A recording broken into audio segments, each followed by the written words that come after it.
하나님께서 우리에게 주시는 말씀은 구약성경 시편 139편 13절에서 18절의 말씀입니다. 구약성경 시편 139편 13절에서 18절의 말씀, 구약성경 904쪽에 있습니다. 시편 139편 13절에서 18절의 말씀을 봉독하겠습니다. 주께서 내 내장을 지으시며 나의 모태에서 나를 만드셨나이다. 내가 주께 감사하옴은 나를 지으심이 심히 기묘하심이라. 주께서 하시는 일이 기이함을 내 영혼이 잘 아나이다.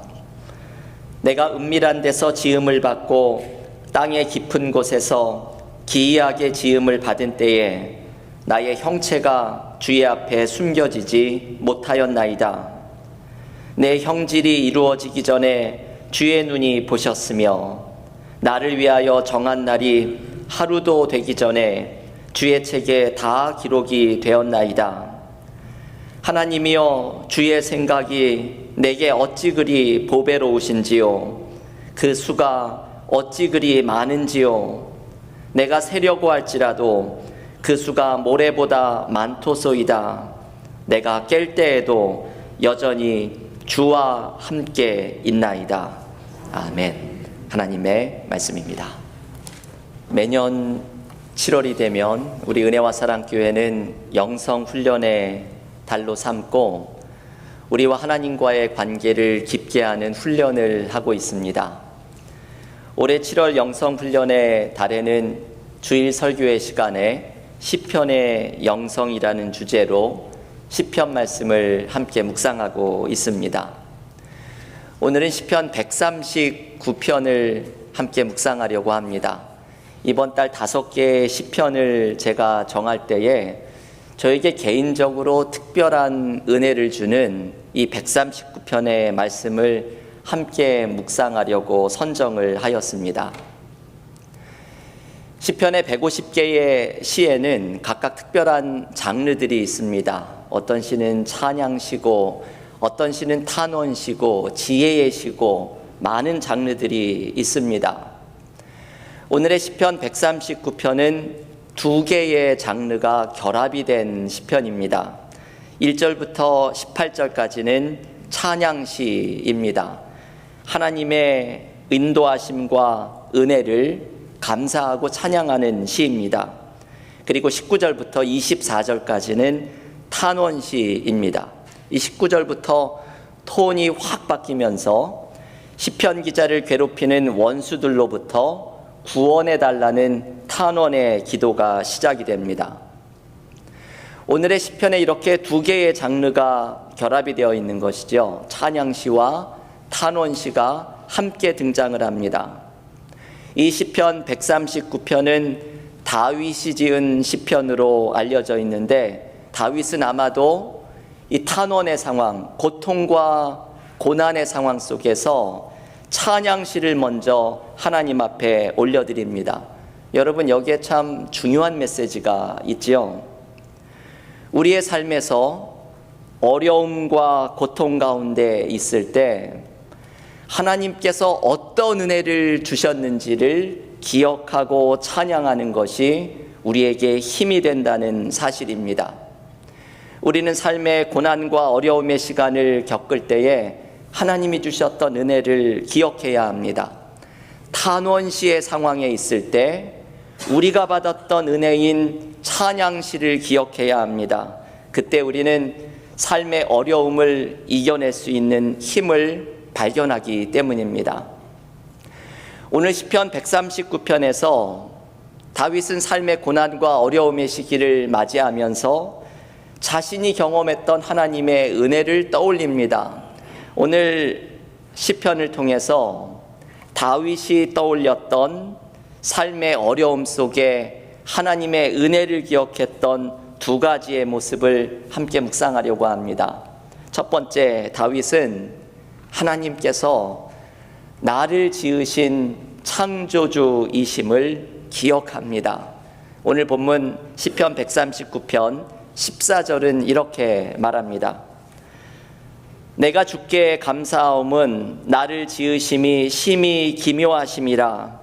주께서 하시는 일이 기이함을 내 영혼이 잘 아나이다. 시편 기자는 하나님을 찬양하는 이유가 하나님께서 자신을 기묘하게 지으셨기 때문이라고 말을 합니다. 예전에 우리가 읽었던 개역 한글판 성경은 여러분이 14절의 말씀을 신묘막측이라고 번역을 하죠. 나를 지으심이 신묘막측하심이라.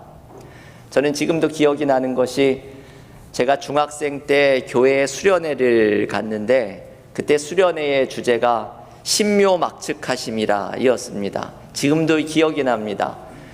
이 신묘막측이 무엇일까? 중학생 때 이 단어가 재밌어서 애들끼리 신묘막측 하면서 이 주제를 궁금해 했는데 그 감사 목사님이 말을 하기를 그 학생들에게 여러분은 얼마나 하나님께서 신묘막측하게 기이하고 감탄하면서 사랑받는 존재로 지은 사람들인 줄 아느냐 외치는 메시지에 지금도 제가 은혜를 받았던 기억이 납니다. 청소년기의 사춘기에는 자신의 모습에 불만이 많고 자존감이 낮은 경우가 많이 있지요. 우리가 볼 때는 아이들이 너무나 사랑스러운데 우리 아이들은 자신에게 대한 불만을 갖고 살아갈 때가 많습니다. 그런 청소년기의 학생들에게 하나님이 나를 지으신 것이 신묘막측하다는 경탄과 감탄을 금치 못하신다는 말씀이, 이 말씀이 너무나도 은혜가 되었던 기억이 있습니다. 우리는 삶의 어려움을 맞이할 때 내가 어떤 존재인지를 기억해야 합니다. 창조주 하나님이 나를 지으시고 경탄과 감탄을 금치 못하시는 사랑받는 존재임을 기억해야 합니다. 제가 한 책에서 어떤 목사님의 이야기를 읽은 적이 있습니다. 이 목사님이 담임 목회를 시작하면서 공황장애로 고통을 당하기 시작을 했습니다. 공포심이 찾아오고 가슴이 답답하고 불안한 증상으로 큰 고통을 겪었습니다. 이분이 부목사로 목회를 할 때는 설교도 잘하고 모든 사람들에게 사랑받는 목회자였는데 담임 목사로 청빙을 받아서 목회를 시작하면서 얼마 안 있어서 이런 일이 일어났습니다. 교회에서 어려운 일이 일어났는데 교인들 중에서 자신을 노골적으로 비난을 하는 일을 경험하면서 이게 목사님에게 상처가 되었고 이것이 쌓여서 마음의 병이 찾아왔습니다. 이 목사님이 고통의 터널을 통과해 가면서 어느 날 성경 말씀을 읽으면서 이 말씀으로부터 치유가 일어나기 시작을 했습니다. 누가복음 6장 26절의 말씀입니다. 모든 사람이 너희를 칭찬하면 화가 있도다. 그들의 조상들이 거짓 선지자들에게 이와 같이 하였느니라. 이분이 이 말씀을 읽으면서 모든 사람이 칭찬을 하는 것이 오히려 화가 될 수 있다는 것을 깨달았습니다. 그동안 자신이 사람들에게 인정받고 사랑받는 환경에만 있다 보니 몇몇 사람들이 자기를 거절하고 거부하는 것을 견딜 수 없게 되었다는 것을 깨달은 것이죠. 자신의 이러한 모습을 발견하고서 사람들에게 칭찬과 인정을 받는 것에 연연하는 것보다 하나님 안에 있는 기쁨을 구하기 시작했습니다. 오늘 시편 139편의 14절의 말씀처럼 하나님이 나를 얼마나 기묘하게 지으시고 나를 기뻐하시고 경탄하시는지를 감사하기 시작하였습니다. 사람들의 거절을 넘어서 하나님의 기뻐하심을 기억하면서 이 목사님은 마음의 병을 이겨나가기 시작을 합니다. 여러분, 우리의 삶에서도 내가 한없이 초라하고 비참하게 느껴지는 삶의 어려움이 찾아올 때 우리는 나를 지으신 분을 기억해야 합니다. 전도서의 메시지도 이것이지요. 삶의 의미가 무엇인지를 알려주는 책인 전도서는 12장 1절에서 이렇게 말합니다. 너는 청년의 때에 너의 창조주를 기억하라. 곧 곤고한 날이 이르기 전에 나는 아무 낙이 없다고 할 해들이 가깝기 전에 그리하라. 성경이 가르쳐주는 인생을 살아가는 지혜는 나를 지으신 창조주 하나님을 기억하는 것입니다. 특별히 내가 삶의 어려움과 곤고함 중에 있을 때 나를 지으신 하나님이 나를 얼마나 기묘하게 창조하시고 나를 한없이 기뻐하시는가 기억해야 합니다. 이때 우리는 삶의 어려움을 이겨낼 힘을 발견하게 될 것입니다. 교우 여러분, 창조주 하나님이 나를 신묘막측하게 지으셨습니다. 창조주 하나님이 나를 사랑하십니다. 내가 창조주 하나님께 사랑받는 고귀한 존재임을 기억하며 삶의 위기를 이겨내는 힘을 발견하는 믿음의 삶이 될 수 있기를 기원합니다. 두 번째, 오늘 다윗은 탄원시의 상황에서, 삶의 위기의 상황 속에서 하나님의 모습을 이렇게 기억합니다. 내 삶의 모든 것을 인도해 주시는 하나님입니다. 이것이 어려움을 이겨낼 힘이 되었던 말씀이죠. 오늘 본문 139편 16절은 이렇게 말합니다. 여러분, 이 말씀을 한번 같이 읽어볼까요? 주보 앞에도 있는 요절의 말씀, 시편 139편 16절을 함께 읽겠습니다.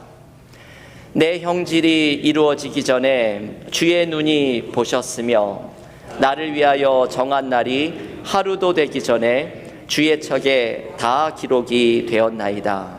아멘. 여러분, 이 16절의 말씀은 이런 뜻이죠. 내가 어머니의 자궁에서 나의 첫 세포가 시작되기 전에 하나님은 나를 보고 계셨고, 나의 인생의 첫날이 시작되기 전부터 하나님은 나를 위한 계획을 가지고 계셨다는 고백입니다. 여러분, 이것은 놀라운 고백이지요. 나의 인생이 단 하루도 하나님의 계획과 인도하심을 벗어나는 일이 없다는 고백을 드리는 것입니다. 하나님께서는 나의 삶의 모든 것을 인도해 주시는 분입니다. 이것이 오늘 시편이 하나님을 찬양하는 이유입니다. 저는 오늘 이 16절의 말씀에서 특별히 주의 눈이 보셨으며 라는 말에 은혜를 많이 받았습니다. 오늘 설교의 제목이 주의 눈이 나를 보셨으며 입니다. 여러분, 이 표현을 기억하고 있지 않으면 우리는 삶의 위기를 이겨낼 수 있는 힘을 발견합니다. 나를 신묘막측하게 지으신 분이, 나에 대한 계획을 가지고 계시는 창조주가 나를 지금 바라보고 계시는구나 깨닫는 것이 우리의 삶의 어려움을 이겨내는 힘을 발견하는 방법입니다. 이용규 선교사님이 쓴 기대라는 책에 보면 이런 말이 등장을 합니다. 우리가 살아가면서 불안감 때문에 삶에 만족하지 못하고 자존감이 자꾸 낮아지면 다른 사람과 비교하고 다른 사람을 부러워하게 된다고 말합니다. 그러면 우리는 마음의 안정감을 얻기 위해 물질에 집착하고 혹은 직분이나 명예에 집착을 하게 됩니다. 그런데 삶의 근본적인 안정감은 다른 것을 내가 얻는다고 해서 이루어지는 것이 아닙니다. 이용규 선교사님은 이렇게 말합니다. 하나님이 보시는 눈으로 나 자신을 바라볼 때에만 안정감의 근원적인 문제를 해결할 수 있습니다. 저는 이 마지막 문장이 참 은혜를 주었던 문장입니다. 하나님께서 나를 보시는 눈으로 나를 바라볼 때에 내 삶의 근원적인 안정감을 우리는 경험하게 됩니다. 하나님이 나를 바라보시는 눈은 사랑으로 나를 바라보시고 경탄과 감탄으로 우리를 바라보시는 하나님의 시선입니다. 우리는 나를 바라보시는 하나님의 시선 속에서 나의 인생의 모든 날에 함께 하시는 하나님을 경험합니다. 내가 어떠한 삶의 상황에 놓이든지 간에 나를 사랑의 눈으로 바라보시는 하나님께서 우리의 삶에 함께 하십니다. 여러분, 오늘 시편은 7절에서 10절에 이렇게 고백을 하죠. 오늘 139편에서 가장 은혜로운 말씀 중에 하나입니다. 시편 139편 7절에서 10절은 이렇게 말합니다. 내가 주의 영을 떠나 어디로 가며 주의 앞에서 어디로 피하리이까? 내가 하늘에 올라갈지라도 거기 계시며 스올에 내 자리를 펼지라도 거기 계시니이다. 내가 새벽 날개를 치며 바다 끝에 가서 거주할지라도 거기서도 주의 손이 나를 인도하시며 주의 오른손이 나를 붙드시리이다. 여러분, 이 말씀에 얼마나 놀라운 은혜가 담겨 있는지 모릅니다. 여기에는 우리가 경험하는 삶의 상황들이 나오죠.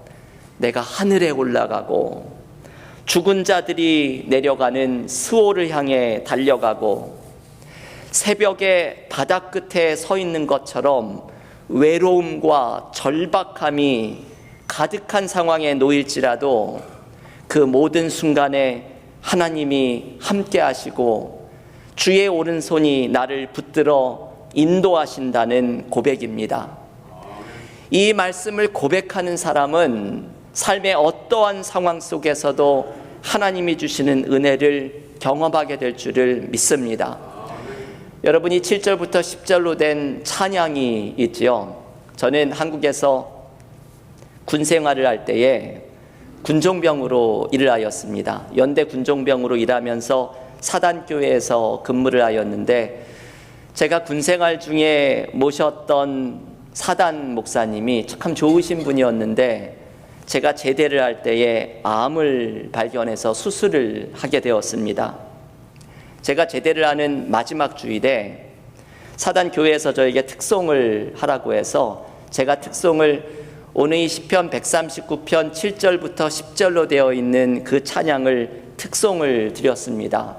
그러면서 이 찬양이 암 수술을 받고 회복 중인 그 목사님을 위해 찬양하고 싶다고 이야기를 했습니다. 얼마나 간절하게 이 찬양을 드렸는지 모릅니다. 내가 하늘에 올라가며 스올에 자리를 펴고 새벽 날개를 치며 바다 끝에 가 설지라도 그곳에서도 사랑의 눈으로 바라보시는 하나님이 당신의 능력의 오른손으로 붙잡아 주시는 은혜가 고통 중에 있는 그 목사님에게 임하기를 간절히 바라면서 찬양하였습니다. 여러분, 우리가 아무리 절망적인 상황에 놓일지라도 이 말씀을 기억하면 우리는 희망을 발견하게 됩니다. 사랑의 눈으로 나를 바라보시고 내가 아무리 고통스럽고 절망적인 상황에 홀로 버려진 것 같이 느껴질 때에도 그 순간 창조주 하나님이 나를 바라보시며 능력의 오른손으로 붙들어주고 인도하심을 기억하면 우리는 삶의 고통을 이겨낼 힘을 경험하게 될 줄을 믿습니다. 저는 2008년에 영성 지도자로 인턴십을 하였습니다. 1년 동안 보스턴에서 이 인턴십을 하는 동안 제가 많은 은혜를 경험하였는데, 그 중에 저에게 가장 은혜를 주었던 이야기가 하나 있습니다. 어제도 새벽 기도의 시간에 이 이야기를 떠올리면서 기도를 드렸습니다. 교우들께 종종 소개해드렸던 빈 의자라는 이야기입니다. 어떤 분이 항상 빈 의자를 옆에 놓고 예수님이 거기에 앉아 계시다고 상상을 하며 기도를 드렸습니다. 이분이 세상을 떠날 때 어떻게 했는지 몸을 가누지도 못하던 분이 자리에서 몸을 일으켜서 항상 예수님이 앉아 계시다고 생각한 그 빈 의자에 내려가 머리를 묶고 세상에서 그렇게 평온할 수 없는 미소와 함께 세상을 떠났다는 이야기입니다. 그 사람은 죽음의 순간에 오늘 시편 139편 같이 스올에 내려가는 그 순간에도 그 옆에서 사랑의 눈으로 바라보시는 주님과 함께 미지의 세계를 걸어갔던 신앙인입니다. 여러분, 지금도 부활의 주님께서 우리를 사랑의 눈으로 바라보십니다. 이 주님과 눈을 맞추는 것이 우리의 힘입니다. 저는 기도할 때 이 사실을 저 스스로에게 늘 이야기를 할 때가 있습니다. 주님께서 지금 이 시간에 나를 사랑의 눈으로 바라보고 계신다는 사실입니다. 여러분, 이 주님의 눈을 보십시오. 주의 눈이 나를 보셨으며 지금도 나의 삶의 어려움 속에 찾아오셔서 사랑의 눈으로 나를 바라보시는 주님께 눈을 맞추십시오. 주님께서 나를 사랑의 눈으로 바라보고 계시는 것을 느끼기 시작하면 우리의 삶의 모든 문제와 어려움이 사라지게 됩니다. 우리가 잠시 후에 부르게 될 찬송가의 가사처럼 주님께 눈을 맞추면 세상과 나는 간 곳 없고 구속한 주만 보이는 평화와 기쁨이 우리에게 찾아오게 될 줄을 믿습니다. 교우 여러분, 오늘 시편 139편은 우리에게 귀한 메시지를 전해줍니다. 우리의 삶이 탄원시의 상황에 있을 때, 내가 어려움과 위김 가운데 있을 때 다윗이 찬양한 하나님의 모습을 기억하는 것이 위기를 이기는 방법입니다. 나를 신묘막측하게 지으신 창조주 하나님이 지금도 나를 사랑의 눈으로 바라보고 계시고 삶의 어려움을 이겨내도록 당신의 능력의 오른손으로 붙들어 주심을 기억하면서 삶의 모든 어려움을 이겨내고 주님께 눈을 맞추고 동행하며 살아가는 믿음의 교우들이 모두 되시기를 주님의 이름으로 간절히 축원합니다. 기도하겠습니다.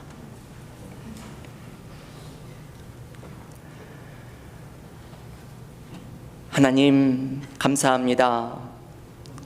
오늘 시편 139편의 말씀을 묵상하면서 오늘 이 자리에 나의 삶의 곤고함과 어려움 속에 어떠한 길로 나아가야 할지 갈피를 잡지 못하는 인생 속에 하나님께서 주신 은혜를 기억하며 새 힘을 얻기를 원하는 우리의 기도를 하나님 앞에 올려드립니다.